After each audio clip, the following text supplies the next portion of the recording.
Serikali ya Jamhuri ya Muungano wa Tanzania na Serikali ya Mapinduzi ya Zanzibar zimeendelea kuimarisha mifumo ya kisheria na kitaasisi kwa lengo la kukuza uadilifu na kupambana na rushwa.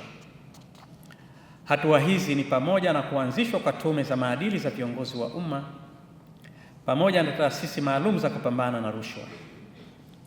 Aidha, serikali zetu zimeendelea kuimarisha sheria mbalimbali zikiwemo Sheria ya Maadili ya Viongozi ya Umma sura 398 ya Tanzania Bara iliyofanyiwa mapitio mwaka 2023. Sheria ya Maadili ya Viongozi wa Umma nambari 4 ya mwaka 2015 ya Zanzibar. Sheria ya Kuzuia na Kupambana na Rushwa nambari 11 ya mwaka 2007 ya Jamhuri ya Muungano wa Tanzania. Sheria ya Kuzuia Rushwa na Uhujumu Uchumi Zanzibar nambari 5 ya mwaka 2023. Sheria ya Ununuzi wa Umma nambari 2 ya mwaka 2025 na Sheria ya Ukaguzi wa Umma nambari 7 ya mwaka 2023. Sambamba na hayo, serikali zote mbili zimeendelea kuboresha mifumo ya usimamizi wa fedha za umma kupitia Integrated Financial Management System IFIMS ili kuongeza uwazi, uwajibikaji na kudhibiti upotevu wa rasilimali za umma. Kadhalika, jitihada za kujenga kizazi chenye uadilifu zimeendelea kufanyika kupitia uimarishaji wa klabu za wapinga rushwa mashuleni, kuanzishwa kwa somo maalum la historia ya Tanzania na maadili, pamoja na ushiriki wa vijana kupitia Scout.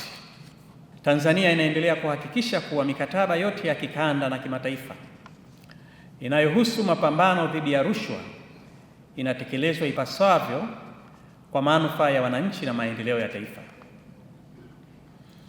Katika utekelezaji wa jukumu hilo, ZAECA na TAKUKURU kwa kushirikiana na wadau wengine zimeendelea kufanya kazi kubwa, ikiwemo kuwaelimisha watumishi wa umma umuhimu wa uadilifu na maadili katika utoaji wa huduma kwa umma, na pia kuwataka wananchi kudhibiti vitendo vya rushwa ili kupata jamii isiyovumilia vitendo vya rushwa. Vile vile, katika kipindi cha mwezi Julai 2025 hadi Mei 2026, ZAECA iliwezesha kuokolewa na kurejeshwa hazina zaidi ya shilingi za Kitanzania bilioni 5.8 pamoja na dola za Kimarekani 398 zilizopatikana kwa kudhibiti ubadhirifu, ukwepaji wa kodi na matumizi mabaya ya madaraka. Napenda kusisitiza kuwa mapambano dhidi ya rushwa si jukumu la ZAECA na TAKUKURU pekee. Ni wajibu wa kila mmoja wetu kusimamia uadilifu, uwazi na uwajibikaji katika kutekeleza majukumu yake kwa nafasi aliyonayo.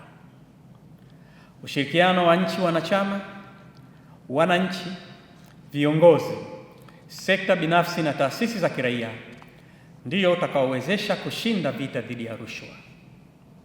Kwa niaba ya serikali, naishukuru Bodi ya Ushauri ya Masuala ya Rushwa ya Umoja wa Afrika kwa ushirikiano wake na nchi wanachama katika kuimarisha mapambano haya.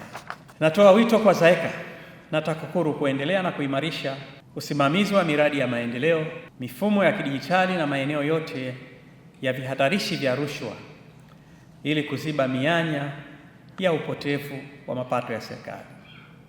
Pia nawahimiza viongozi wote wa serikali na watumishi wa umma kushirikiana kikamilifu na taasisi hizi katika kujenga utamaduni wa kutokuvumilia rushwa.